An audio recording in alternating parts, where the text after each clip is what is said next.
Bonsoir très chers amis fidèles téléspectateurs de Numérique Télévision, très heureuse de vous savoir nombreux devant vos petits écrans pour votre rendez-vous de tout le vendredi à partir de 21h30 dans votre émission Echo d'Henriette, et la rediffusion c'est tout le mercredi à partir de 16h. Nous revoici encore une fois de plus fidèles téléspectateurs. Nous revenons avec, j'espère que vous la connaissez déjà, c'est notre invitée d'aujourd'hui, Madame Baby Kabala, à qui nous allons dire bonjour ou bonsoir selon l'heure à laquelle vous suivrez cette émission. Madame Baby Kabala, bonjour. Oui, bonjour Madame Henriette. Ça va? Oui, ça va bien, merci. Ça fait très longtemps, depuis le mois de mars. Oui, ça fait vraiment longtemps, oui. Ah, quelle nouvelle? Ah, rien de grave, on est là.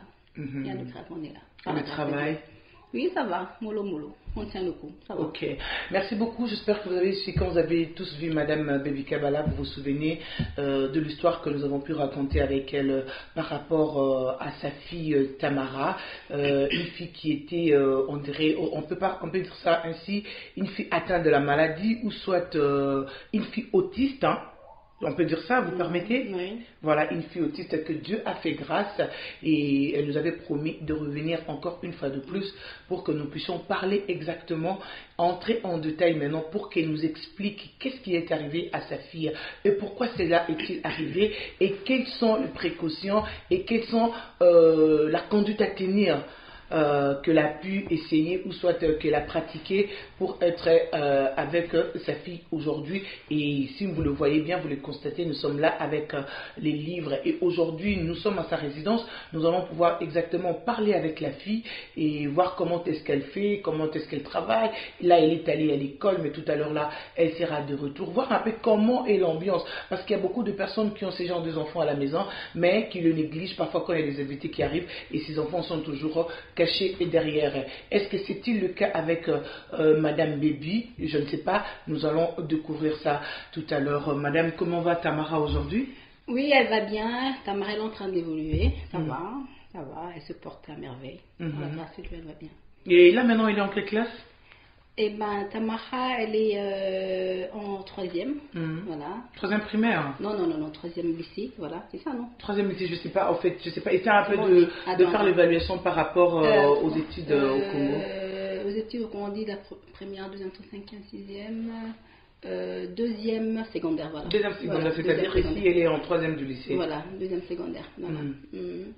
Ben, je m'excuse d'abord, je dois prier avant de non, mais commencer. on voilà, fait toujours, on peut déjà commencer par là. Voilà, d'accord. Merci beaucoup, nous allons prier, oui. D'accord. Père éternel, merci pour ta grâce, pour tes bontés, pour ta fidélité, Seigneur.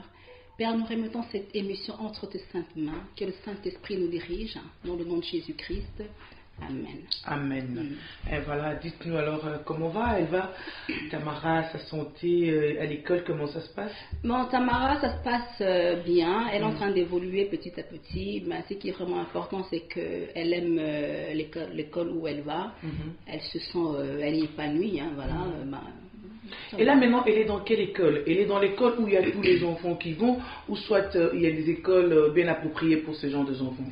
Non, mais il y a en fait ici en Europe, lorsqu'on est un enfant différent, je veux dire comme le cas de Tamara qui est autiste, en fait c'est que tu vas aller dans une école spéciale où tu as droit à une assistante, mais un assistant qui va te suivre, je veux dire comme une escorte en fait.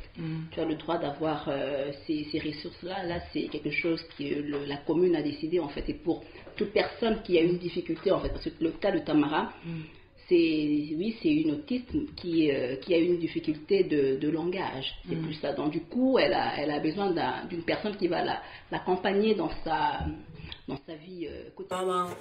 Et comme je disais, ça demande beaucoup de patience. Vous savez, déjà, quand on a une faiblesse de langage, il faut vraiment avoir beaucoup de patience. Parce que déjà, elle peut être énervée parce qu'elle n'arrive pas à bien prononcer. Et ça elle a envie de parler, mais elle n'arrive pas. Elle n'arrive pas, voilà. Parfois, ça énerve. Hein. Voilà. Surtout pour les gens aussi qui bégayent. Parfois, il a besoin de dire quelque chose, mais quand il ne sait pas directement sortir la phrase, ça dérange.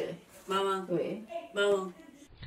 Exactement, lors de notre première émission au mois de mars, les gens ont appelé, j'ai reçu les coups de fil de partout.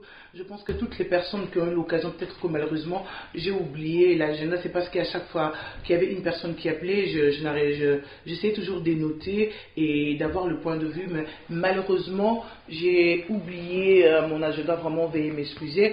Il y a eu des gens qui ont appelé, il y a eu d'autres personnes qui étaient contre ce que vous aviez dit, et il y a eu d'autres personnes qui étaient pour. Alors les avis étaient partagés. Exactement, aujourd'hui, j'aimerais savoir, est-ce qu'il y a-t-il une différence entre l'autiste et l'autisme? S'il y a la différence, c'est laquelle, Madame Baby Kabala? En fait, d'abord, premièrement, je vais d'emblée dire que l'autiste, c'est une personne qui a une capacité d'intellectuelle particulière, hein, et celle de la mémorisation. Une capacité intellectuelle particulière. Quand vous dites une capacité intellectuelle particulière, par là, vous voulez dire quoi? Non, je veux juste dire que l'enfant est surdoué par beaucoup de types d'apprentissage. L'enfant est surdoué. Là, c'est l'autiste ou l'autisme? Ça, c'est l'autiste. Ça, c'est l'autiste. Mais de ce fait, l'autisme, maintenant on parle de l'autiste. L'autiste, c'est une enfant qui a une capacité vraiment intellectuelle particulière, qui est celle plus de la mémorisation. Là, on parle de l'autiste. Et par contre, non, j'aimerais quand même qu'on se base d'abord au niveau de l'autiste. Est-ce que les enfants naissent autistes ou ils le deviennent? Non, malheureusement, hélas, je veux vraiment vous dire que on est autiste, c'est qu'on est différent. On est différent des autres enfants. On est autiste. C'est-à-dire que quand vous parlez qu'on est autiste, c'est tous les enfants du monde, et quand nous naissons, dès le premier jour, nous sommes des autistes. Non, mais je peux prendre des exemples, des illustrations comme on dit des albinos, on voit supposons des Mongols, voilà, Down syndrome, on voit des enfants ordinaires et des enfants qui sont différents ou différentes, voilà. Et pour l'autiste, c'est un enfant qui est juste différent, qui est né avec... qui est différent d'autres enfants, parce que Dieu n'a pas besoin de créer toutes les personnes, que toutes les personnes soient identiques, non, mais l'enfant est différent, voilà, on est différent. C'est un peu ça, le cas de l'autiste, l'enfant est différent. Et comment vous faites pour les reconnaître avant peut-être d'amener l'enfant à l'hôpital? Quels sont les symptômes ou les signes qui montrent déjà qu'à partir de la maison, vous avez votre enfant, vous dites, ah, cet enfant est autiste? Quels sont ces signes-là? Normalement, pour l'autiste, en fait, on va voir que l'enfant est surdoué. On voit que l'enfant est... Par exemple, il faut vraiment donner des exemples concrets. L'enfant est surdoué, supposons, je veux prendre le cas, peut-être il y a d'autres enfants qui sont qui aiment bien les appareils électroniques, du genre iPad, ordinateur. Et tu vois que la manière dont l'enfant utilise les appareils, avec toute la technologie qui est un peu avancée et tout, tu vois que l'enfant gère bien l'appareil en fait, comparé à d'autres personnes. Donc... Mais à vous entendre parler ça, Madame Baby Perté, permettez-moi de vous interrompre un tout petit peu. Et là, nous dirons que tous les enfants aujourd'hui, parce que c'est à la mode actuellement, vous remarquerez que tous les enfants de 5 peut-être à 8 ans ou de 5 à 10 ans, prenez même de 4 ans à 10 ans, tous ces enfants-là sont accros aux appareils électroniques. Alors nous allons, là nous dirons que tous ces enfants-là sont atteints de l'autisme. Mais l'autiste, moi je me dirais que si, oui, c'est une qualité, avoir un enfant autiste c'est une qualité, c'est-à-dire que l'enfant a plus de perfection, de capacités, de potentiel meilleur comparé à d'autres enfants. Moi je dirais que c'est déjà coup de chapeau. Avoir un enfant autiste c'est coup de chapeau. Donc moi si aujourd'hui ma fille... Ah bon, ça ne dérange pas? Non du tout. Non, ça ne dérange pas du moment où l'enfant s'applique bien, l'enfant est bien dans sa peau, sauf que l'enfant est différent. C'est ça qui est le problème. Parce que parfois, vous savez, parfois nos différences sont nos forces. On peut être différent, mais c'est ça qui fait notre force en fait. Vous comprenez?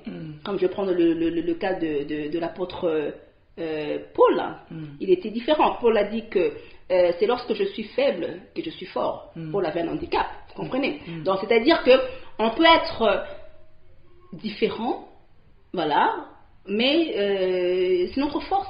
Voilà pourquoi on voit un peu le cas des enfants, je dis autiste, comme le cas de ma fille qui est autiste. qui a une faiblesse, qui a une faiblesse du côté du langage.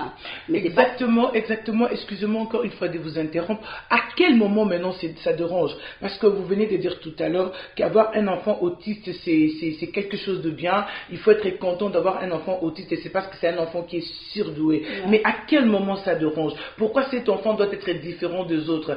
S'il est surdoué, mais à quel moment ça dérange? Parce qu'aujourd'hui, je pense que toutes les personnes qui auront l'occasion de nous suivre ne vont pas me contredire quand on parle que quelqu'un est surdoué. On sous-attend quelqu'un qui est savant, on sous-attend quelqu'un qui a une intelligence pas comme les autres. Mais à quel moment ça dérange l'autiste? Oui, je prends le cas de ma fille. À quel moment ça peut déranger du côté point de vue langage?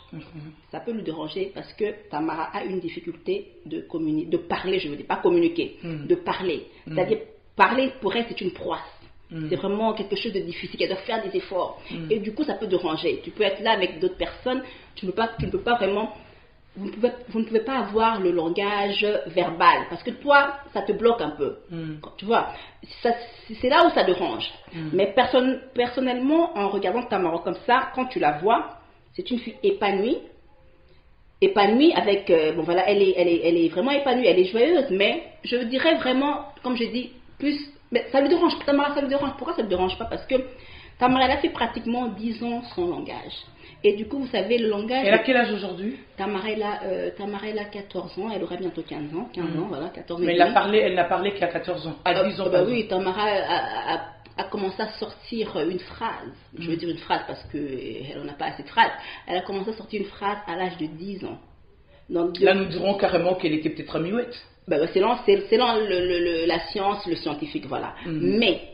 à 10 ans, elle a commencé à parler, c'est-à-dire tous ces temps-là, pendant ces 10 ans, Tamara n'avait pas développé le langage. Et du coup, elle avait plus développé le langage corporel. Vous savez, parce que le langage n'est pas synonyme que de blablabla, de parler. Ça peut aussi être... Elle a développé, si on peut dire ça, le langage de mimique. Elle mimait, quoi. Non, pas mimique, parce que ça veut dire quand on parle de langage corporel, c'est-à-dire l'enfant peut communiquer avec une personne en vous regardant. C'est-à-dire l'enfant peut te donner une information. L'enfant, pardon, peut lire tes pensées. Juste en te regardant comme ça, l'enfant arrive à lire tes pensées. C'est une compétence qu'elle a pu développer parce qu'elle avait eu ce temps-là je veux dire, qu'elle ne parlait pas. Elle a pu développer ce côté-là corporel. C'est-à-dire le contact de yeux, le geste, c'est-à-dire ma façon de parler, en me regardant, Tamara peut identifier si je suis en colère, si je suis triste, je n'ai pas besoin de lui dire. Juste ma façon d'être peut lui donner une information que maman, elle est dans cet état, elle est dans cet... Voilà, c'est ce qu'elle a pu... je dirais, c'est ça sa force en fait, c'est une compétence. Parce que lorsqu'on voit même dans la psychologie, on voit que c'est une faculté de connaître l'âme de la personne. Et Tamara, elle a ce don-là. Donc elle peut te connaître comme ça, elle peut te regarder et elle identifie tout ce que tu fais. Ça s'est bien passé à l'école? Oui. Qu'est-ce que tu as fait? Manger. Tu as mangé? Bravo. Tu as mangé quoi? Spinach, sour pepper. Spinach, or pepper. Yeah. Oh, bro. That's good. Bro.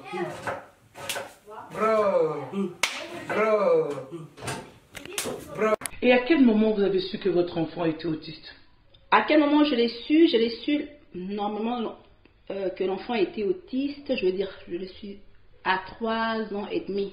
Parce que lorsque j'ai remarqué que l'enfant n'avait pas de langage, et l'enfant était aussi vraiment turbulente. En fait, Tamara, je vais dire un peu, je vais un peu revenir en arrière. Ouais, par rapport à ce que j'avais dit la fois dernière concernant Tamara. J'avais dit que Tamara, elle a été victime de la sorcellerie africaine. Vous êtes sûre de ce que vous dites là, de la sorcellerie africaine, madame? Oui. Vous connaissez la sorcellerie? Je vais vous donner un exemple. C'est quoi vous avez déjà palpé la sorcellerie? Non. Ah, je veux dire palper, non, je ne connais pas ça, mais on connaît quand même les pratiques. On peut connaître, on a entendu, on est des bantous. On sait que c'est la sorcellerie africaine. Quand je dis la sorcellerie africaine, c'est une pratique vue d'exercer une action néfaste sur un être humain. Là, on parle de la sorcellerie africaine. Tu vois, tu parles c'est-à-dire tu jettes des sorts, tu fais des imprécations sur la personne. C'est ça. on ne peut pas, la sorcellerie, ce n'est pas juste voir quelqu'un voler comme on vole en Afrique, non. Et Mais, on a jamais aussi vu voilà. Mais je dirais que une personne peut parler mal, faire des imprécations, maudire la personne, c'est une sorcellerie. C'est la sorcellerie en fait. Et Tamara, elle a été victime de ça. De la sorcellerie, je dirais. Vous connaissez bien la personne? Ben ça, ce n'est pas vraiment, je dirais que ce n'est pas vraiment primordial hein, d'en parler. C'est déjà le passé. L'essentiel est que Tamara, elle a une vie merveilleuse, hein, malgré qu'elle a eu ce qu'elle a eu dans son enfance, quand elle était enfant. Ce n'est pas vraiment quelque chose dont mais ça doit quand même, excusez-moi de vous le dire, madame, ça doit quand même vous déranger, c'est quand même votre première fille. À la maternité, avoir une première fille qui présente déjà ces symptômes-là, étant jeune aussi, c'est pas du tout facile. Je dirais, évidemment, ça m'avait vexée, ça m'avait vraiment dérangé quand j'étais, je dirais, païenne. Vous savez, quand on ne connaît pas Dieu et tout, ça me dérangeait pendant un moment. Mais lorsque je me suis repentie, j'ai donné ma vie à Jésus. Et je pense que c'est peut-être à travers votre enfant. Que voilà, c'est aussi ça, voilà. C'est aussi que quand j'ai rencontré Jésus, j'ai donné ma vie à Jésus, j'ai compris beaucoup de choses. J'ai compris que les choses passées étaient déjà anciennes et toutes choses étaient devenues nouvelles. Et du coup, je ne pouvais plus avoir du rancune par rapport à ce que Tamara elle avait eu à traverser, par rapport à ce qu'elle a été victime. Mais si réellement vous connaissez la personne, ça c'est une destruction, vaut mieux la mort que... Et c'est comme si la personne vous a tué en vous regardant, parce que c'est incompréhensible, c'est que vous l'expliquez. Madame, je vais vous dire, Henriette, je vais vous dire que, vous savez, la Bible nous dit que le monde entier est sous l'emprise du malin. Vous comprenez? Amen. Je veux prendre un passage où, dans le livre de 2 Corinthiens 2:11, la Bible nous dit, je veux lire, que afin de ne pas laisser à Satan l'avantage sur nous, car nous n'ignorons pas ce dessein. Vous comprenez?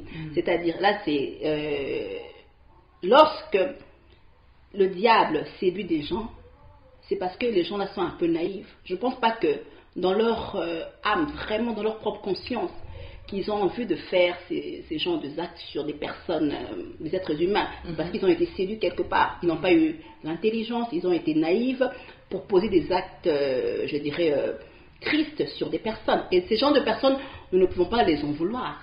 Moi, pour moi, la personne, c'est celui dont je dois en vouloir, c'est le diable, c'est l'adversaire qui a incité à la personne de poser cet acte-là. Mais ce n'est pas des individus. Du coup, on ne peut pas en vouloir aux gens. C'est au diable qu'on doit en vouloir. C'est lui qui est le maître de... C'est lui qui vient détruire. Même Jean 10:10 nous dit que le voleur ne vient que pour voler, dérober et détruire. C'est ça. Et du coup, on n'a pas affaire à des individus. C'est au diable qu'on a affaire. Et si vous connaissez la personne, vous l'avez quand même pardonné? Ben oui, je dirais qu'on a fait la paix. Voilà, on a fait la paix. Du coup, je le souhaite de bonnes choses. Hein. C'est ce que je peux dire. Amen. Ouais. Et voilà, fidèles téléspectateurs, nous continuons. Madame Baby Kabbalah a essayé un peu de nous parler selon la Bible. C'est une chrétienne, c'est une femme engagée dans le Seigneur. Amen. Ça ne nous empêchera pas peut-être aussi de parler de l'autisme scientifiquement. Et Madame Baby, si aujourd'hui vous pouvez nous différencier l'autisme, parce qu'il y a de ces enfants qui sont nés autistes. C'est ça, non? C'est comme ça qu'on appelle, non? Il y a des enfants autistes. Est-ce qu'on peut dire ça comme ça, autistes? Les enfants autistes, ce sont là les enfants sourds-muets. Ce sont des enfants sourds, des enfants muets, ou les enfants qui ont les deux symptômes accompagnés. On va faire ceci. On va parler maintenant de l'autisme. Non, j'aimerais d'abord qu'on éclaircisse un peu sur l'autiste. Un enfant autiste, il est en même temps sourd, muet, ou il est muet ou sourd. Non, je ne sais pas si vous comprenez la nuance que je suis en train d'utiliser. L'enfant autiste n'est pas sourd, n'est pas muet. Voilà pourquoi nous voyons il y a des... C'est-à-dire que si un enfant est muet et sourd, là encore c'est un autre problème. Non, là c'est un autre symptôme, là c'est autre chose. Un enfant autiste n'est pas sourd, n'est pas muet. Non, là c'est un autre symptôme. Ah bon? Ouais, un enfant autiste est autiste. L'enfant n'a pas de problème de la surdité ou bien muet, non, rien à voir avec ça. Non. Mais parce que quand vous me parlez de problème de langage, le langage a trait directement Quand une personne ne parle pas, on dit carrément qu'il est mauvais. Je ne sais pas si ce sont des spectateurs qui vont nous contredire. Ça, c'est selon oui. Quand un enfant ne parle pas, on peut dire que oui, l'enfant est muet, c'est selon la science et les scientifiques. Mais moi, je pense que on peut avoir de difficultés de langage, mais ce n'est pas pour autant parce qu'on a des difficultés de langage qu'on peut traiter une personne d'être sourd ou bien muet. Mais non, c'est juste que je peux avoir un petit problème, que j'ai une difficulté de communiquer avec d'autres personnes, mais on ne va pas dire que je suis muet, non. Mais est-ce qu'à partir de la grossesse, on peut déjà détecter un enfant autiste? À partir de la grossesse, on ne peut pas détecter. Voilà pourquoi. Parce que moi, quand j'étais pendant ma période de la grossesse, le médecin n'avait pas pu détecter cela. Tamara, on l'a diagnostiquée quand elle a eu 3 ans et demi. Ma grossesse s'est passée normalement. Hein. Parce qu'ici, j'aurais appris qu'une femme déjà de passant l'âge de 35 à 45 ans, si vous tombez enceinte, on va extraire le liquide dans le ventre et le liquide là sera examiné. Après l'examination, on vous dira si l'enfant que vous portez est sain ou malsain. Alors, je ne sais pas ce qu'à vous, on n'a pas fait cet examen, ou soit déjà à partir du ventre, on ne sait pas voir l'autiste, on ne sait pas voir si cet enfant aura l'autisme ou pas. D'abord, je veux vous dire, le préalable est que Tamara, la grossesse s'est faite normalement. Comme pour moi, je veux dire, l'autisme, là, voilà, l'autiste, Dieu n'a pas créé l'autisme. Dieu n'a pas créé des maladies, parce que là, c'est une maladie incurable. Dieu n'a pas créé des maladies incurables. Dieu a créé tout ce qui est bien. Là, vous nous parlez maintenant spirituellement. Bah oui, voilà. Mais j'aimerais quand même qu'on reste, avant d'entrer dans le spirituel, qu'on reste un peu sur le scientifique. Le scientifique, comme je vous ai dit, on ne peut pas voir l'autiste pendant la période de la grossesse, non. On ne voit pas ça. Un enfant ne naît jamais autiste. Un enfant ne naît jamais autiste. C'est juste les noms que les scientifiques ont eu à donner autiste aux consorts et tout. Mais un enfant ne naît jamais autiste. On est normal, je veux dire. Elle cherche le contact. Et ce qui est difficile avec les enfants autistes, hein, déjà pour être en contact comme ça, pour voir tout ce qu'il y a, il y a le caméraman, excusez-moi, et tout, c'est déjà difficile. Mais vous voyez qu'elle cherche. Hein. Elle veut la communication, elle veut à tout prix parler. Tamara, moi je t'ai aidé. C'est toi qui fais ça. Moi je ne fais rien. Je t'ai juste aidé. Toi qui connais, moi je ne connais pas. Toi tu connais mieux que moi. Vous l'avez remarqué à 3 ans. Quel était le premier symptôme qui ont attiré votre attention pour vous dire que voilà, mon enfant se diffère des autres? Le problème est que ce qui a vraiment attiré mon attention, c'est que c'est par rapport aux troubles de l'autisme. Autisme, je vous ai dit la définition. C'est par rapport aux troubles de l'autisme. Parce qu'un enfant qui a l'autisme fait des troubles embarrassants. Du genre, l'enfant peut avoir des crissements, des troubles de crissement.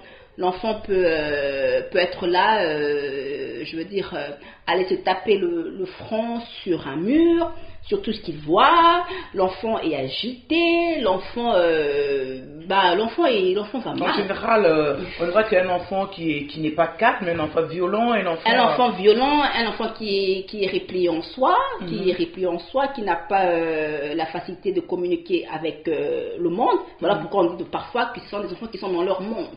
Parce que c'est un enfant qui est en repli en soi en fait. L'enfant ne veut pas la communication avec le monde. C'est ça, ce sont des troubles neurologiques, les troubles particuliers neurologiques. C'est ce qu'on appelle l'enfant qui a l'autisme en fait. Mais pourquoi ça ne peut pas être guéri? Selon le scientifique, je vais vous dire d'emblée que je ne suis pas contre le scientifique, contre la science. Non, je pense que quand nous parlons déjà de la neurologie, il y a quand même des neuropsychiatres, des grandes renommées dans ce pays, même au Congo, même ici en Suède, il y a des neurologues. Mais comment est-ce que si ici les troubles de l'autiste peuvent être accompagnés de ces troubles neurologiques, pourquoi ça ne peut pas être guéri? Ça ne peut pas être guéri parce que, je veux vous dire... déjà, maman Henriette, que l'autisme a été créé. Par qui? L'autisme est corrompu. Par qui? Eh ben voilà, par qui? C'est là où c'est déjà intéressant. Par qui? Surtout que vous êtes du domaine. Par qui? Non, mais pourquoi je dirais par qui? Premièrement, moi j'ai eu à faire de recherches, énormément de recherches. Dès lors j'ai compris qu'il y avait quelque chose de louche. Pendant combien de temps que vous avez fait de recherche? Depuis 2013.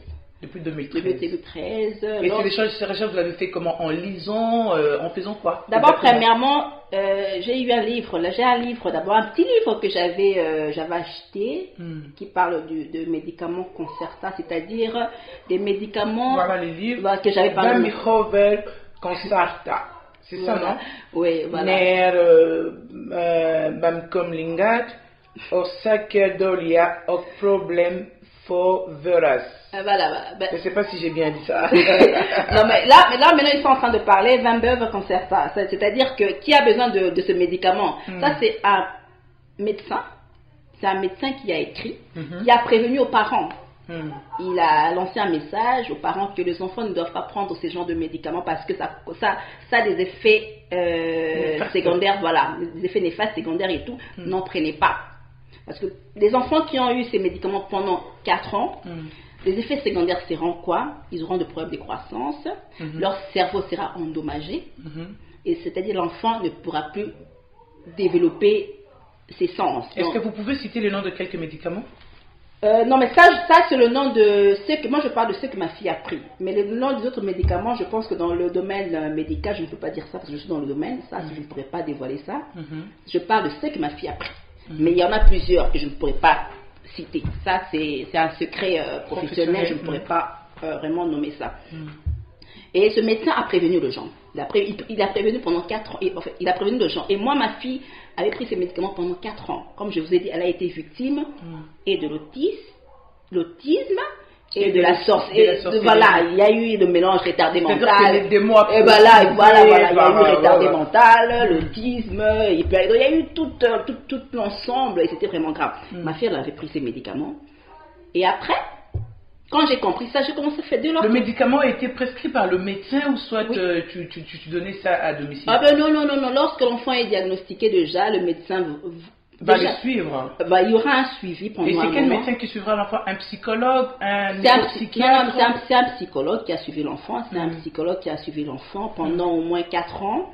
Et lorsque l'enfant présentait des troubles, de l'autisme, c'est alors que le médecin avait prescrit ce médicament. Et moi, je ne connaissais pas. Et quels sont ces troubles? Vous avez parlé tout à l'heure de... Voilà, l'enfant peut être là parce que les troubles sont tellement embarrassants que l'enfant, tout ce que l'enfant peut voir devant lui, l'enfant peut... commencer à manger des saletés, l'enfant peut faire ça. Se taper la tête sur le mur, l'enfant peut faire ça. Peut-être sortir, supposons, de la maison. Peut-être faire caca et puis peindre la maison. L'enfant, pour les filles, l'enfant peut avoir ses menstrues et les manger. Ce sont des troubles, oui, c'est ça cause des troubles comme ça. L'enfant n'est pas dans son bon sens en fait. L'enfant devient attardé. Plus l'enfant prend les médicaments, plus son cerveau est endommagé. Et pourtant, la partie qui sous-tente le cerveau là, de développement et tout, lorsque cette partie-là a été affectée, cette partie-là a été, je veux dire, empoisonnée, affectée par quelque chose, endommagée. Et du coup, le cerveau est endommagé. C'est-à-dire qu'en prenant ces médicaments, tout en sachant que ça va les calmer, ça provoque encore... Ça détruit, ça endommage le cerveau. Ça détruit à petit feu. À petit feu. Et jusqu'à... il va arriver un moment où... Il va se calmer, mais quand même il va se calmer. Non, il va se calmer, c'est fini. Non, mais le but, c'est de détruire le cerveau de l'enfant. Il y a de personnes qui vont s'ouvrir à travers cette émission. C'est pourquoi je préfère qu'on continue avec l'émission en français, parce que peut-être cela pourra intéresser aussi les gens qui ne sont pas, ou soit les téléspectateurs qui sont non congolais, ou soit les téléspectateurs d'autres pays aussi francophones. Parce que là, quand vous nous dites que ce sont les médicaments, pour vous, ce sont les médicaments qui ont détruit votre enfant, et ces médicaments, on peut les appeler comme ça du poison qu'on administrait à l'enfant, et ces médicaments endommagent le cerveau de l'enfant. Mais pour vous, Madame Bikabala, quand vous avez remarqué ces genres de symptômes, l'enfant qui était accompagné des symptômes de l'autisme, main, l'enfant commençait peut-être à jouer avec son caca, l'enfant peut-être pouvait manger le sein menstrueux, l'enfant pouvait se taper le front au mur, l'enfant pouvait se déchirer les habits, il peut même jusqu'à aller au niveau de se blesser. Pour vous? Vous savez, je vous ai dit tout à l'heure que la Bible a dit que le monde est sous l'emprise du mal. Voilà. Nous ne devons pas oublier le dessein du diable. C'est-à-dire, qui sont derrière l'autisme? Nous allons premièrement voir l'Organisation mondiale de santé. Vous êtes sûr de ce que vous dites? Eh bien, j'ai des preuves, parce que j'ai pris mon temps. J'ai pris mon temps à faire de recherche. Vous savez, madame, comme vous avez été victime, donc votre enfant a été victime de quelque chose, et du coup, je pense que c'est aussi une mission, hein, et du coup, vous vous lancez dans des recherches. Je me suis lancée dans des recherches, vous allez voir des liens. J'ai voulu comprendre. Oui, c'est vrai, c'est un enfant. Déjà, au départ, elle ne savait rien faire. C'est comme vous l'avez suivi, sa maman nous a dit tout à l'heure, elle ne savait rien faire. Donc, quand elle a dit ça, elle côté. Elle qui nerveuse, qui s'est dit que ça y est, elle qui peut ronger. Mais grâce. Il y a des décisions maman la joie qui peut nous faire ça y est qui si on va administrer dans l'hôpital moi on a fait ici pendant 4 ans c'est-à-dire à qui de 3 ans jusqu'à l'âge de 7 ans moi on a mis la caba qui et en dehors de produits quand sa maman s'est décidée, elle a dit non, j'arrête. Parce qu'elle remarquait que le médicament qu'on était en train d'administrer à l'enfant, elle a dit qu'on rendrait sous faible, elle a dit qu'on détruirait ce corps moralement. Elle a dit qu'on détruit le cerveau. C'est comme ça qu'il s'était décidé à l'âge de 7 ans, il a coupé sa raille sous Bakisiwana. Mais depuis ce jour-là, jusqu'aujourd'hui, après ce rassou, moi, je Bakisiwana, moi, je suis sans traité. Vous avez trouvé qu'elle est venue de l'école. Yemoko a quelque chose changé. Yemoko, Yewana Abimisi Miloko Naye. Yemoko, Azolamba, maman a aidé par rapport à Méli Poaka Télémo Matungulu. Mais le reste, elle va le faire toute seule. Vraiment, elle va le faire toute seule. Maman a aidé juste quoi? Tu prépares quoi? Spaghetti. Est-ce que pensez-vous réellement que Madame Baby, tout ce que vous êtes en train de dire aujourd'hui, même nos amis de l'OMS, il faut qu'on les dise ainsi, seront d'accord avec ce que vous êtes en train de dire? Normalement, ils ne seront pas d'accord parce que ce sont des choses cachées. Et les choses cachées, je veux dire, la Bible nous dit que, ou dans le livre de Corinthiens, où on dit ce sont des choses que l'œil n'a point vues, que l'oreille n'a pas entendues, que ce sont des choses qui ne sont pas montées dans le cœur de l'homme. Ils font croire aussi que les médicaments sont bien, et les services de santé, eux aussi, par ignorance, ils acceptent, et les médecins, je vous dis, les médecins, de l'ordre de leurs études, ils apprennent. Les serments d'Hippocrate. Ah ben voilà. Les médecins apprennent comment administrer les médicaments chez les gens.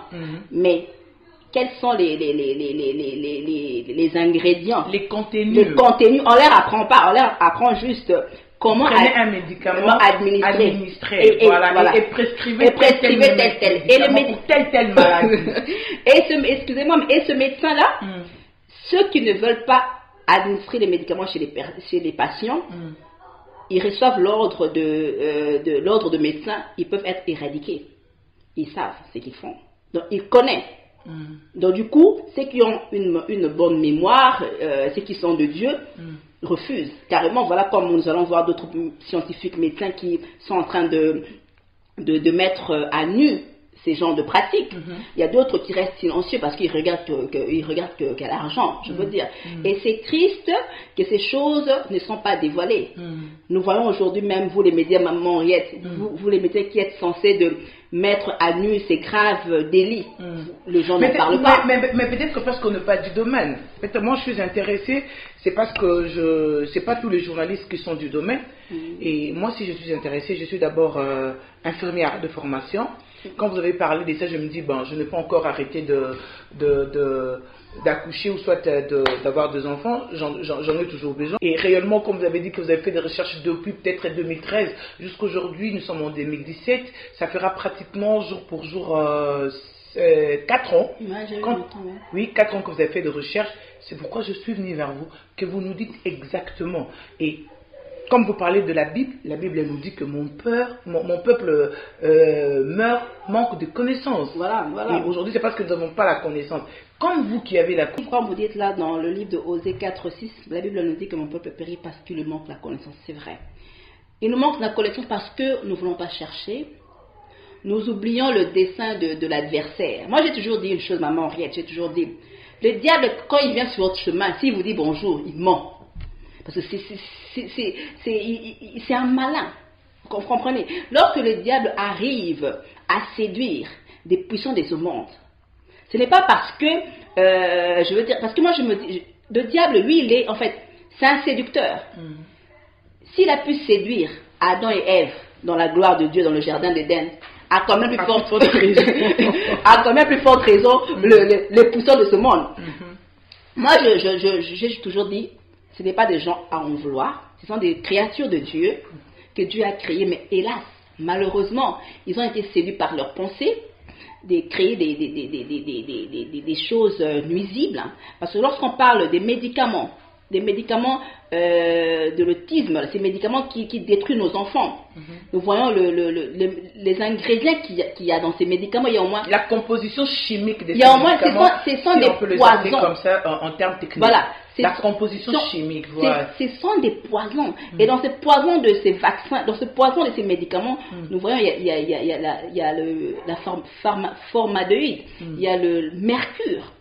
Tous ce sont des poisons nuisibles. Donc, lorsque ces poisons sont injectés dans le cerveau de la personne, tu ne peux pas... Ton cerveau est quasiment endommagé. Donc, pourquoi? Le but, c'est de...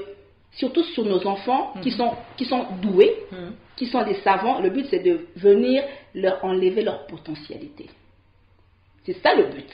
Parce que lorsque vous administrez les médicaments chez les personnes, vous enlevez leur potentialité. Et les personnes ne peuvent plus émerger. Dans leur vie est foutue. Et aujourd'hui, il y a des millions d'enfants. Mais hélas, ces choses-là ne se disent pas à l'œil vu. Ce sont des choses qui sont, je veux dire, le gens reste. Nous devons briser le silence. Nous devons en parler. Puisque nous ne parlons pas, ces gens-là vont continuer. Et là, je vais vous dire, maman Henriette, que nous allons voir qu'il y a aussi la politique qui est dans ça. Les politiciens, la politique, tout le monde sont dans ces trucs-là. Y compris les pasteurs aussi. Je pense que c'est pas mon domaine ça. Je pense que quand vous parlez de la politique, vous parlez de médecins, vous parlez de l'Organisation mondiale de la santé, de la pharmacie, et y compris les pasteurs aussi. Ça, là, automatiquement, je me permets de dire y compris tout le monde. Non, oui, je veux dire les autorités locales, c'est ce que moi je connais. Je veux dire que pour les pasteurs, je pense qu'eux aussi, ils ont aussi leur part de responsabilité, parce que ce sont les enfants que le système a pu détruire et le diable a détruit. Et maintenant, c'est aussi à eux d'avoir conscience de restaurer ces personnes. Et hélas, nous voyons aujourd'hui que ces enfants sont plus, surtout je veux prendre le cas de l'Afrique, ces enfants sont plus traités des sorciers. Peut-être que ce sont des enfants qu'on voit dans la rue, qui sont des enfants rejetés, mais pour nos pasteurs, je pense qu'ils ont... Ça, c'est l'ancienne école là où tu étais, n'est-ce pas? Mais toi, tu te concentres là-bas. Moi, je parle.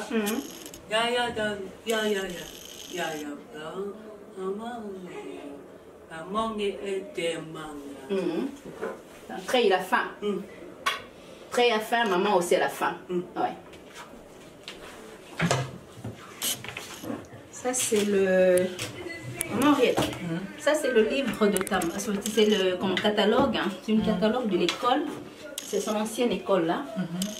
Là où elle était...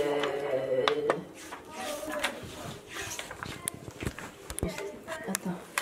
Elle est Tamara là. Voilà. Elle est là. Elle est là, ouais. Donc, quand elle était encore petite. Ouais, quand elle était encore petite. Ça c'est dans l'ancienne école là. Et tous ces enfants-là, dans la catégorie oui. Bon, il y a plusieurs diagnostics. Hein.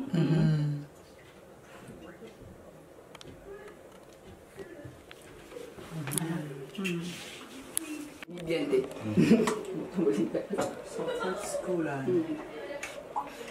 Madame. Ensuite, tu as les démons. Les arts.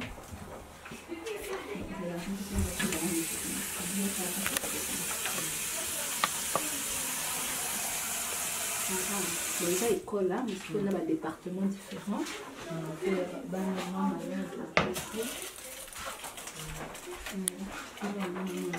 C'est 9B.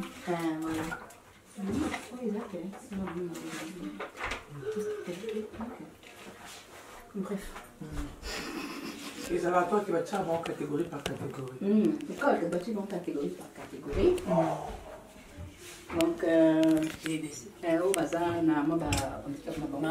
Madame Baby, mais tout à l'heure, avant que nous arrivions là, vous avez parlé de l'enfant que vous avez amené par rapport à ces livres, qui est de médicaments qu'on a administrés à l'enfant, qui a fait ce que l'enfant soit vraiment détruit et que ces médicaments ont endommagé son cerveau.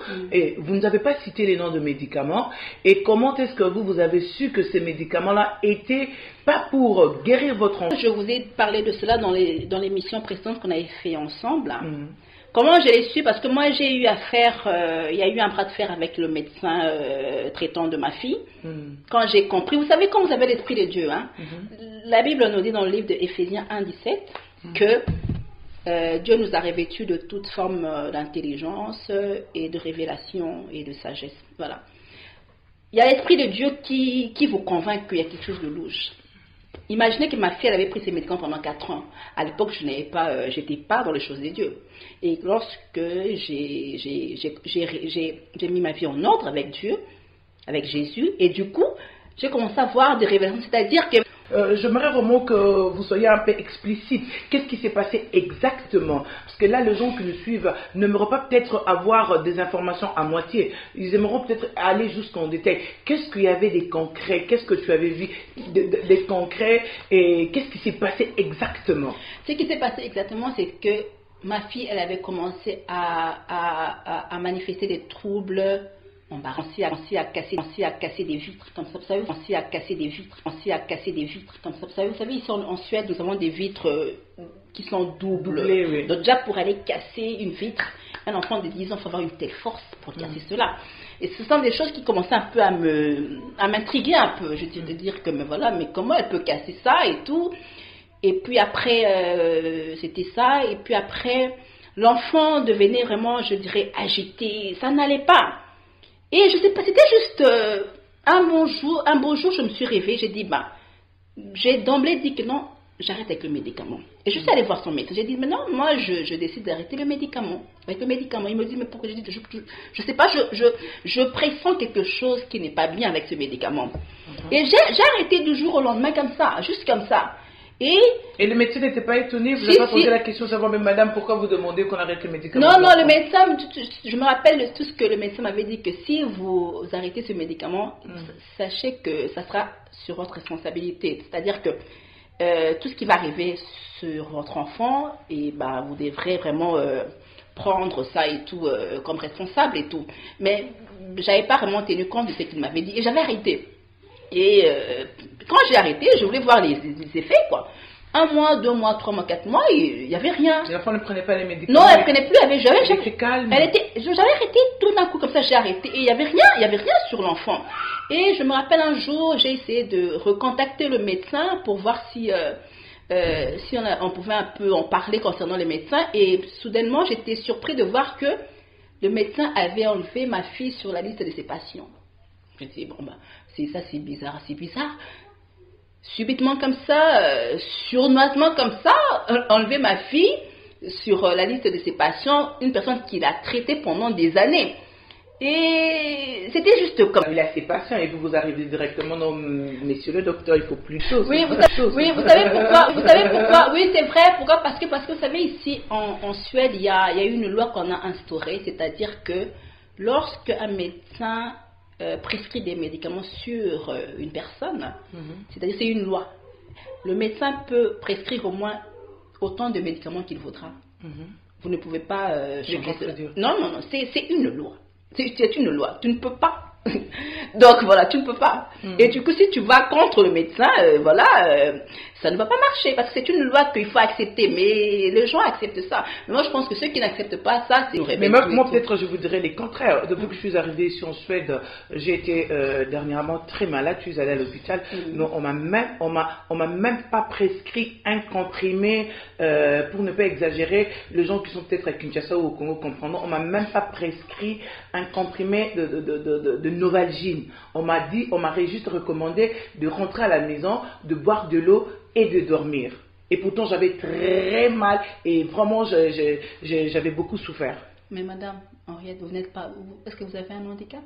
Est-ce que vous êtes... Ben non, mais quand est-ce qu'on administre le médicament qu'aux personnes handicapées? Non, mais ici, les enfants, les personnes qui ont un diagnostic, toutes les personnes qui ont un diagnostic, qui sont diagnostiquées, qui ont un diagnostic, prennent des médicaments. C'est une loi.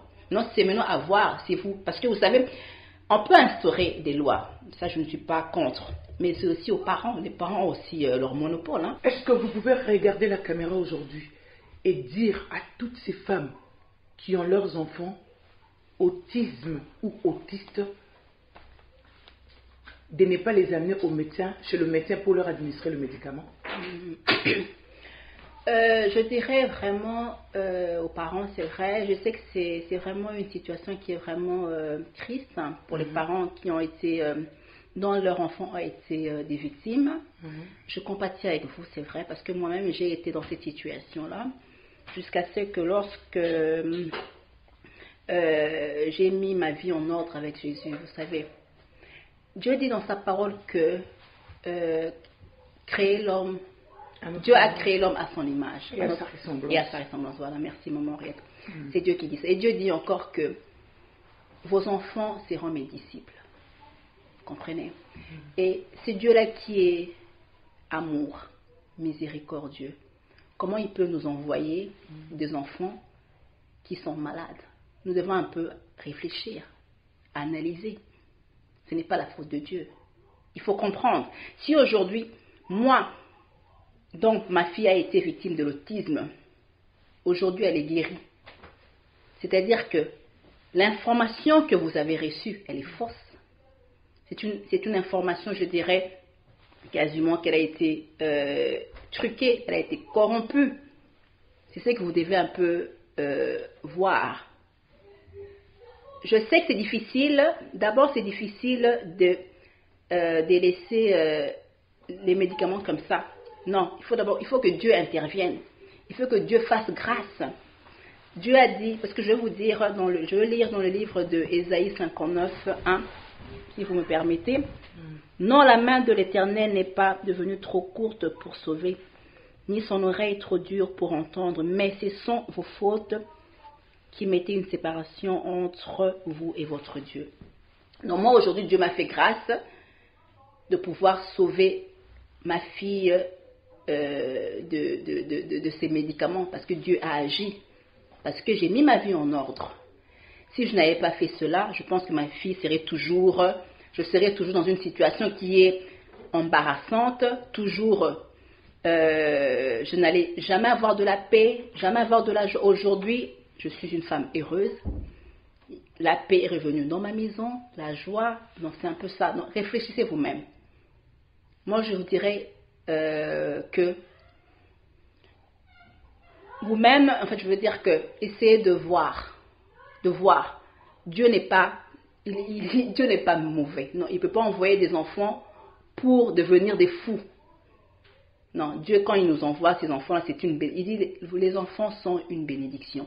Ce n'est pas une malédiction. Mais au jour d'aujourd'hui, lorsque nous regardons ces enfants, c'est comme si ces enfants-là deviennent une malédiction pour nous. Les parents en souffrent. Il y a des parents, moi je sais qui sont dans des maisons, qui n'arrivent même pas à sortir avec ces enfants, qui sont quasiment dans un quatre coins où ils ont honte. C'est comme si c'est de l'opprobre pour eux. Mais je pense que si Dieu m'a fait grâce, il a guéri ma fille, à combien plus forte que vous aussi. C'est juste que nous devons mettre notre vie en ordre avec Dieu et il est bon.